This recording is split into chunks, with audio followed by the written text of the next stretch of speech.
What's up, everybody? Welcome back into the Lettermen Lounge, the Lettermen Row recruiting podcast. Of course, I'm Spencer Holbrook. Of course, that's Matt Parker. And of course, we're going to talk about Ohio State football recruiting.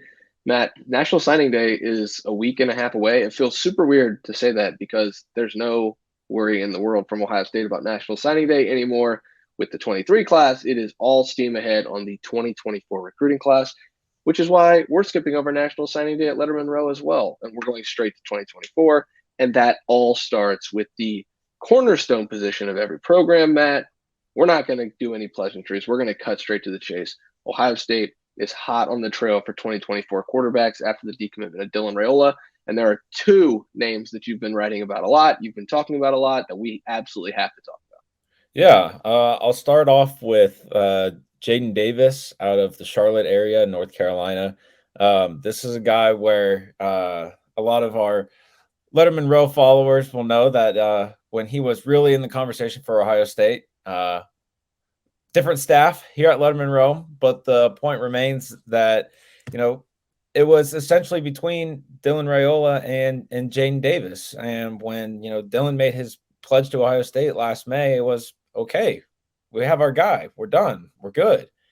And then December rolls around, decommits, and now you got to, restart the whole entire thing, right? You got to restart the entire recruitment of people that you told no, which is a bit of an uncomfortable conversation. If, like if someone told you no, and then they said, now, wait a second, Spencer, wait, come back. We want you here, right? That'd be a little uncomfortable, which is exactly what Ohio State did a couple weeks ago when the opening of this January contact period started. Ryan Day and Corey Dennis both headed down to North Carolina to reopen up that recruitment, have some conversations with Jadyn himself. And we'll see if the Buckeyes can get him on campus. In what feels like a month from now. I mean, it's January 26th today. It'll soon enough be March when spring ball happens and more recruiting things happen on campus. Ohio State really doesn't do any of those junior days, which are head scratching things for you and I, as we have discussed. But as it relates to the Jadyn Davis situation, I don't want to say he's number one on the board. I think Ohio State right now, it feels like Ohio State right now is trying to figure out who is going to be number one. But they also made a pretty strong showing on who they like when they offered another quarterback in the class in the 2024 cycle in Alabama commit Julian Sayin. Now, this is a guy committed to Alabama, committed to Nick Saban back in November, who I like this kid. I like him a lot. The thing that I like most about him, however, is right from the jump, you had a bunch of Ohio State recruiting reporters from different outlets reach out to him, and Julian had the same message for all of them. It was nice to be offered by such an elite program by Ohio State, but I committed to Alabama. I committed to Nick Saban, and this is where I'm going to go. Now, as we all know, Ohio State's former quarterback commit Dylan Raiola said those exact same things, and now look at him. Now look at the situation, right? So I think the biggest thing to watch is what Ohio State is doing in the shadows, right? Who are they looking at in the shadows? What is the communication like for these two prospects? And I mean, Spencer, not to kind of throw it back on you here, but when you look at these two guys, if you've had the chance to really watch any of them, what are some commonalities between these two quarterbacks other than the fact that, all four major recruiting services like them? They're both very athletic. They both have the quick release. They're not the biggest guys. I think that's a big thing. You talk about Dylan Raiola, he's 6'3", he's 220 pounds already. He looks pro ready. He's not pro ready. Obviously, he's 17, but he looks the part as far as a starting stature quarterback in the Big Ten in major Division I college football. I think there's still a lot of growth and development for both of these guys. Matt, I think it's important to also talk about the idea of what happened with Jadyn Davis before we get into Julian Sayin, right? Like Jadyn Davis told Ohio State, I'm visiting for the spring game. Lettermen Row reported Jadyn Davis would visit for the spring game. The day before the spring game, he was going to drive from over at, I think it was Penn State, I believe, to Columbus for the spring game. Ohio State said, no, Dylan Raiola is coming for the spring game. And Jadyn Davis was like, well, I can't go there then for the spring game. And so Ohio State almost chose Dylan Raiola as a spring game visitor over Jadyn Davis. Not almost either. They did. Yeah. Jadyn Davis was not at the spring game. Dylan Raiola was. That is what makes this so interesting. And so now that Dylan Raiola is going to be committed elsewhere because he's not going to Ohio State, you are talking about reopening that process with Jadyn Davis after telling him, "Hey, don't come visit for the spring game because this guy is almost in a sense this guy is better." So I And just think that's a crazy way of starting this conversation. But now we can get into the Davis versus Sayin thing, just because Ohio State after the Alabama quarterback commit, that's a big deal. well, now I want to stay on this Davis note really quick because now you've jogged my memory about something else. Ohio State, Ohio State told him no. Like you said, they told him no. We have Dylan coming to town. Blah blah blah blah blah. And who swooped in onto that recruitment?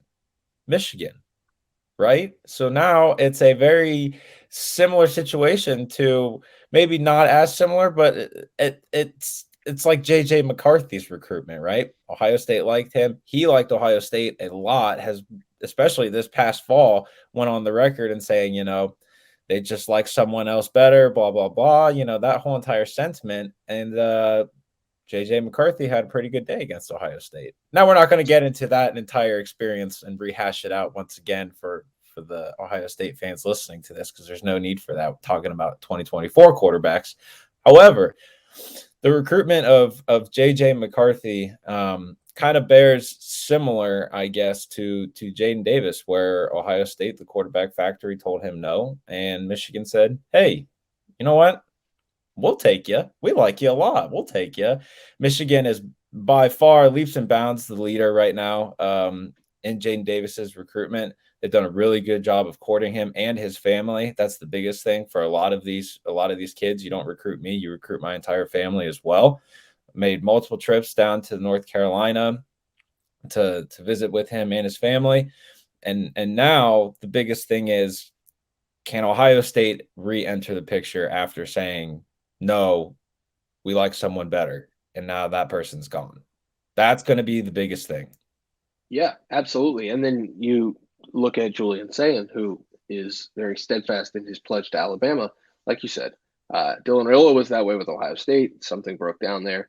Multiple things broke down there. But, can you start to pry away at that relationship, show Julian Sayin why he's a fit at Ohio State? And then let's not kid ourselves here. There are going to be other names, the 2024 quarterback. There are plenty of other names that could pop up, that could surface, that could resurface. Once a quarterback commits, it's not like a wide receiver, a defensive back, or an offensive tackle. Once a quarterback commits, you've got your guy. And unless you're dead set on taking two, the Jack Miller and CJ Stroud situation, then you're going to, this is not one of those situations where you're still talking to a lot of guys. You're still keeping that line of communication open. So Julian Sayin has slid into this conversation just because Ohio State offered. That doesn't mean that Ohio State's going to really enter the mix here, but it is an interesting dynamic now with these two quarterbacks where it's almost a three quarterback thing where you can't talk about any of this without talking about Dylan Raiola. He's the number one overall player in the country, probably regardless of class. And he was at one time committed to Ohio State, and he's not the reason, because Ohio State certainly, Rail's not the only culprit there as far as what happened in those talks, as far as him decommitting. But now you're talking about you lose the number one overall player at the quarterback position, and now you've got to reevaluate everything that has to do with this quarterback class. Who's going to be the guy? Is it Julian Sayin? Is it Jadyn Davis? Is it another guy? Do you put all your chips into one basket, or do you go like the 23 class and spread your wings a little, maybe let yourself fly a little and find a guy from around the country that you feel really comfortable in? But at the same time, Matt, this is not a situation where Ohio State can take, and this is not a knock whatsoever on Lincoln Kienholz at all. This isn't really a situation where Ohio State can take a Lincoln Kienholz style developmental path style player. This is, you took CJ Stroud in 2020. In 2021, you took another 5-star in Kyle McCord. In 2022, you took Devin Brown. Well, if Kyle McCord starts a year and Devin Brown starts a year, the 2024 quarterback has a chance to come in and compete for the starting quarterback job at Ohio State against Lincoln Keenholz. This has to be a home run of a quarterback commit. And you thought you had it in Dylan Raiola. Now you've got to reevaluate. I think it still starts with Jadyn Davis, but you hear the tone in my voice, Matt. It's not going to be an easy one to weasel back into because of what transpired between him and Dylan Raiola. And Ohio State's in a weird spot right now. Not only are they in a weird spot, but they are in an uncomfortable spot, right? You mentioned CJ Stroud, Devin Brown, and Kyle McCord. And you know what? It seemed like, you know how we joke and we say with defensive line recruiting, Larry's guys, Larry gets who Larry wants. Well, that's kind of what has happened with Ryan Day and Corey Dennis, right? Like they get who they want. Okay. They tell people no, and now it's like they're at this uncomfortable intersection of, well, there are other things going against us right now in the recruiting world that, apparently the resume of going to New York City in December and being a first round draft pick is not appetizing enough for high school prospects, for whatever the elephant in the room is that would disrupt that. I do not know. Couldn't pin that one down if you wanted to. But that's blatant sarcasm for the folks at home.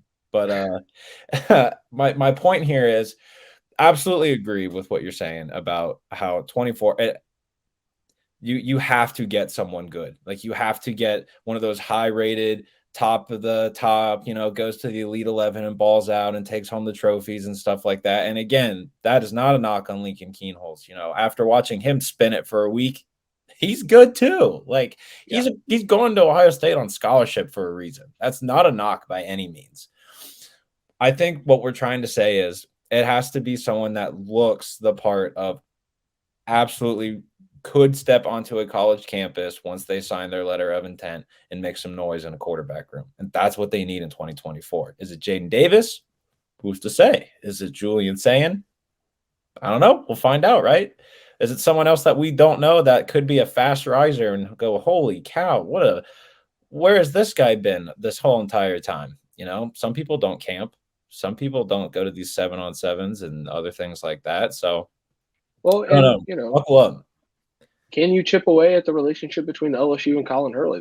That's a kid who reclassified from the 25 class. Ohio State, loved what they saw from him in the 25 class. He threw on the same day as Dylan Raiola last June. That's a special player. So can Ohio State maybe chip away at that relationship with LSU? If you're going to try to poke the bear and chip away at a relationship between Nick Saban and a recruit, you might as well do it with Brian Kelly. I mean, so there are options around the country. The 2024 class isn't completely bare of quarterbacks. So the quarterback class, that's a little bit of a primer, I guess, for the next 11 months on the quarterback trail, Matt. And maybe we can start to spin it forward on the running back class. And it really just starts with two guys. And we don't have to spend a lot of time on running back because it's a two-man race right now. And then the wide receiver might be more of the same. We might get out of here actually pretty quickly talking about these running backs and receivers. It's a pretty cut and dry process here with, especially at running back. Jordan Marshall is the top target. Stacy Gage is another top target. I would probably say Jarrett Gibson is a little bit of a target because he's from IMG and Ohio State does like those IMG guys. But it all starts with Jordan Marshall in state. Yeah, absolutely. This feels weird to say it, but I don't know why. I had the privilege of watching Jordan Marshall play this past fall. For anyone that is from the state of Ohio or that is watching this, Jordan Marshall plays at Archbishop Moeller down in Cincinnati. And I watched Marshall take over the Moeller St. Xavier game, which if anyone, knows what that game is about, that's one of the most important high school games in the state of Ohio. It means everything down to folks in Cincinnati. And I think he had 200 all-purpose yards, 2 touchdowns, had the walk-off touchdown. And when I say walk-off, I mean he walked into the end zone because they decided not to cover the guy who has, almost 30 Division I offers. And I remember standing there in the end zone, and I'm just like, how does this guy not have how is no one on him? I don't get this. But Jordan Marshall, I think he has to be 1A on Tony Alford's board. Has to be. He's an in-state prospect. from a school that Ohio State thinks very highly of. You can look at, guys they've taken from Moeller in the past. They think very highly of him and his abilities, what he can do as a runner. His field vision is remarkable for a junior, now rising senior. How he can see the fields, how he can see the field, stick his foot in the ground and either cut, inside or make a juke outside. And it's amazing. What he can do on the field is amazing. And he has a unique ability of speed and power that you don't see often on a high school football field. And that's why he has almost, I think it's 29 Division I offers right now. But the two offers that are meaning the most right now for Jordan Marshall are Ohio State and Michigan.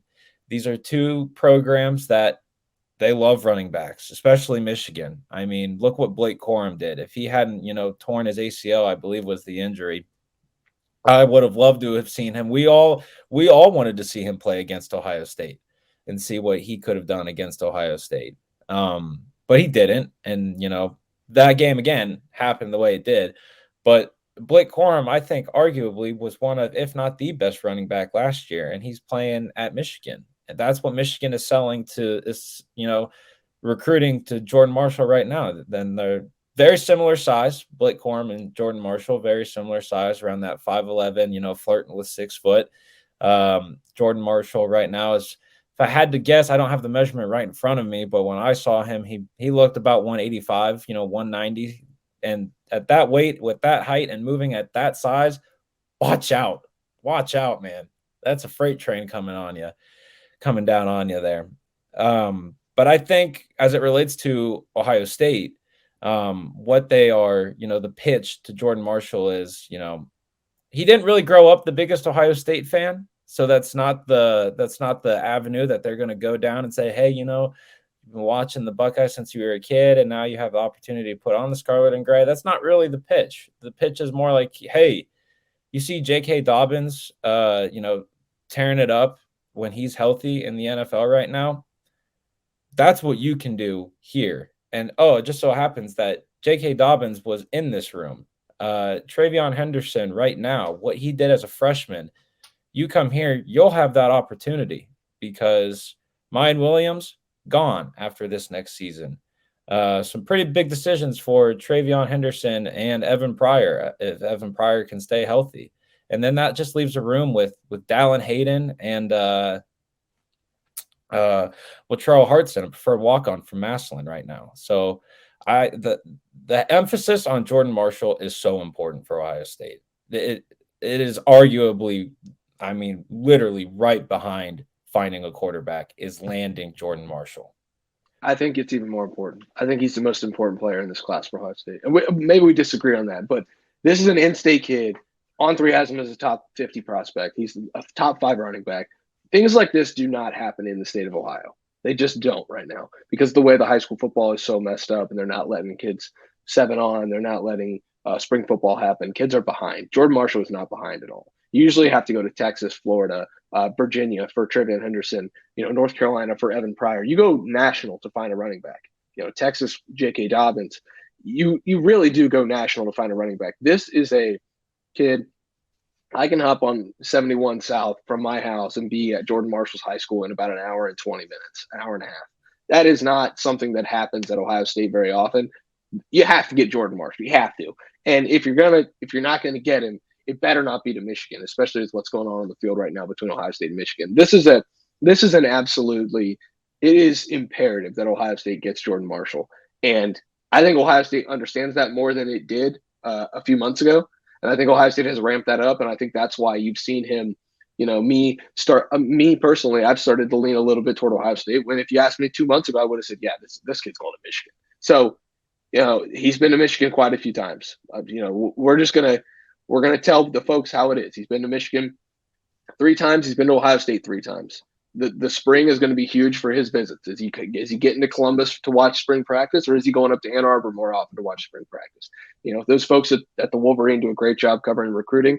They're all over Jordan Marshall's recruitment, as are you, Matt, and they seem confident that Michigan's made a good enough impact. Ohio State's starting to feel a little bit more confident, I think, that they're really making some headway getting into his brain and talking to him about that. So, as important as running back is, like you said, Travion Henderson will be gone next year in all likelihood. Evan Pryor probably not in the picture anymore. Maybe, but you don't know. And Mayan Williams certainly won't be. You've got a chance to step on campus and be a 1-2 punch with Dallin Hayden and Jordan Marshall if you choose that. And as good of a player as Stacy Gage is, I think that we can probably stem this conversation at it's Jordan Marshall and Jordan Marshall and Jordan Marshall, and that's it. Because you have to get Jordan Marshall. Yeah, I mean, you make a great point about how the state of Ohio is a little bit behind in terms of football all year round. Football exists from July when they can start doing 7-on-7s to December when state championships happen. And that's it. Whereas, right now, coaches in Florida and Texas and elsewhere are gearing up for spring practices like it's a college program. And that's, Ohio has a proud high school football tradition, but now it's getting a little, prehistoric in my opinion. But we're not here to talk about that. As it relates to Jordan Marshall, Ohio State neck and neck in his recruitment, but a school that I could see making some noise here is Wisconsin. Now that Luke Fickell has taken over the program, Fickell and Marshall have not just a good relationship as it stands from recruiting, but they have a personal relationship. Marshall is friends with Fickell's sons, so he knows the family on a personal level.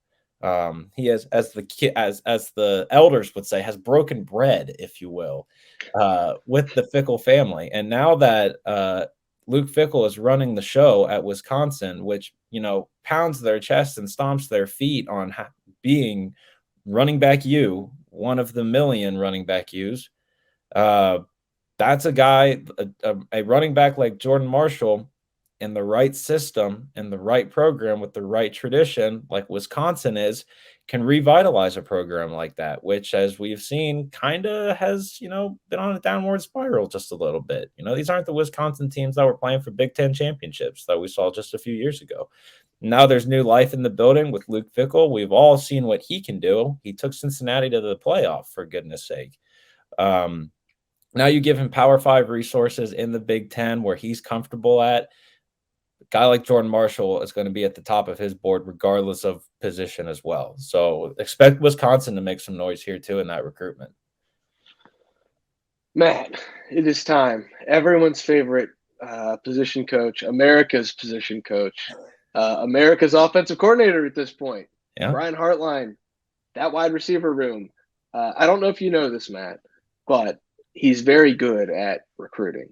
And he brought in a very incredible 2023 recruiting class. We expect more of the same in the 24 class. And it doesn't end with, because you should probably take a few receivers, especially when you look at the roster breakdown and how things could shake out. You're going to need probably 3, maybe 4 more in the 24 class. It starts with Jeremiah Smith, the number 2 overall player in the On3 consensus. The only person who's ahead of him is Dylan Raiola, which is crazy.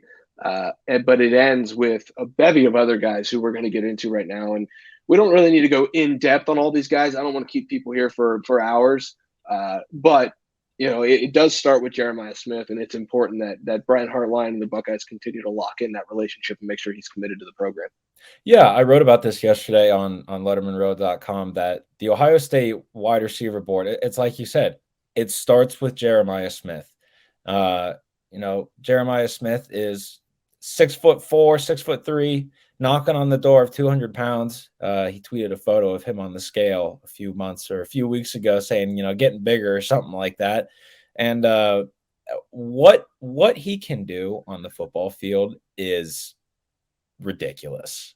He, in my opinion, is the best wide receiver in 2024. And if you put him in 2023, there's a serious conversation to be made that he'd be the best wide receiver in that class too. Simply put, he's the downfield vertical threat that Ohio State has right now with Marvin Harrison Jr. Any route in a route tree that you want him to run, he can run. You want him to go down, on a streak or on a go, fine. You want him to run a dig, fine. You want him to run a curl, fine. It does not matter. He is the most polished and college ready recruit, maybe regardless of position. Maybe. I don't know. There's a couple names that come to mind right now, but Jeremiah Smith, it all starts with Jeremiah Smith, and then you build around him. And that's exactly what Ohio State's doing. He committed the same day as Lincoln Keenholz, December 14th, 2022, which was a banner day for the Buckeyes on the recruiting trail. We were all in the Woody at that time, actually, and we had gotten some wind that some things were happening on the trail, and I just started. It's like that Kermit gif, when he just starts typing on the typewriter and goes to town. But everything starts with Jeremiah Smith, and it has to. He's the number one wide receiver in the country, number 2 overall player in the on-3 consensus. His abilities, it all starts with him, and it has to. When he committed, he was very open about the fact that, he's still going to take visits elsewhere. Normally, that's a thing that Ohio State doesn't really like. Commitment to them means you're committed. It's you're going to honor your commitment by not going elsewhere. You're going to, stay with us and rock with us and roll with us. But you and I talked about this a few days ago. I think when it's a player with a high caliber like him, you'd rather have him in your class now, feel confident and comfortable in the relationship that, Brian Hartline and Ryan Day have built up. I mean, the entire offensive staff for that matter. I mean, Keenan Bailey had his hand in that recruitment as well, being another South Florida prospect where Keenan Bailey's from. And so you have to put some trust and comfortability into a relationship like that with a prospect that is that highly rated, that highly regarded by other programs. And it really is a lot of trust into a 17-year-old kid. It is, but the brotherhood exists for a reason, and that was one of the reasons why Jeremiah Smith committed to Ohio State. So now Ohio State kind of has to prove it to him. It's an uncomfortable position, but you got to let it happen. Yeah, you're not going to tell Jeremiah Smith not to commit if he's going to take other visits. You let him commit, have him in the class. It starts with him that he is obviously committed. He's going to take visits elsewhere. I think he's pretty locked in with the Buckeyes, though. I think it's one of those things where you want the kid to make sure that he's making the right decision. I think Ohio State's actually doing good by Jeremiah Smith by letting this happen, showing him that you do trust him to continue to help you recruit at a high level in the 24 class. Other names we're watching, we were watching Micah Hudson for a little while. I don't know if that's still a thing. Josiah Trader, who just got crystal balled by other services, or PM'd by our service to Miami. That is a big deal because Ohio State is a big fan of Josiah Trader, Jojo, as the children call him. He's a good player. But here's the thing, Matt.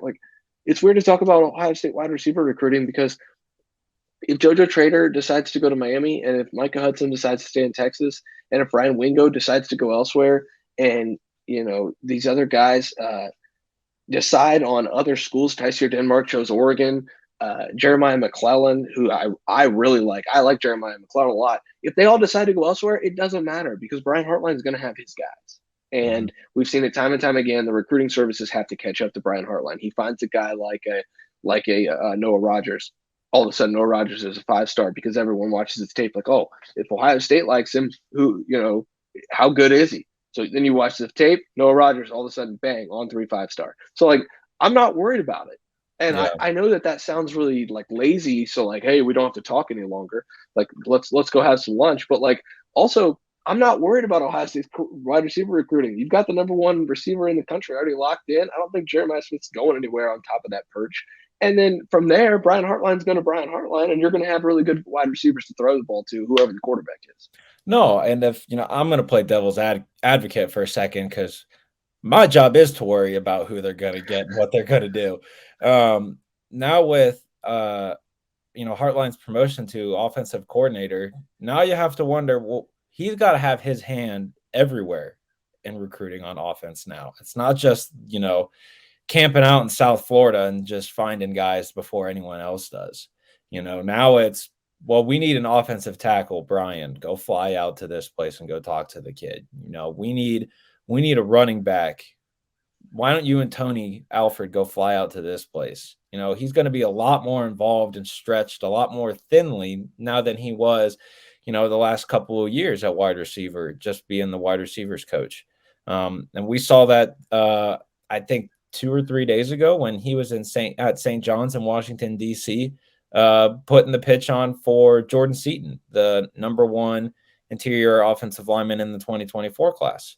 And also with being stretched so thinly, comes, you know, not the loss in time in the relationship building process when he has to, you know, go recruit wide receivers and he has to go do his thing. Now, obviously, he wouldn't have gotten promoted if Ryan Day didn't think that, you know, Brian Hartline could handle all of this. So I'm not Ryan Day, and I would not want to be, quite honestly. So obviously, you know, Brian Hartline can handle this. He is thought to be able to handle this, handle all the responsibilities. And you mentioned guys like, you know, Ryan Wingo and Jojo Trader and Micah Hudson, and throw in Mike Matthews in there as well. At the end of the day, as we say, you know, it's all about relationships. It's all about relationships when push really comes to shove, even in the NIL crazed recruiting world that we live in. It's still all about relationships, you know, and so you just got to develop those relationships.